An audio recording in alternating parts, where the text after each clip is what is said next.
Sabi daw nila part 2. Wait lang guys.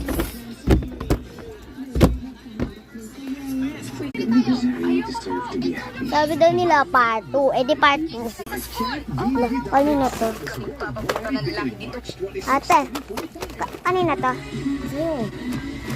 Bakit akin? Sino nagbigay? Gusto mo?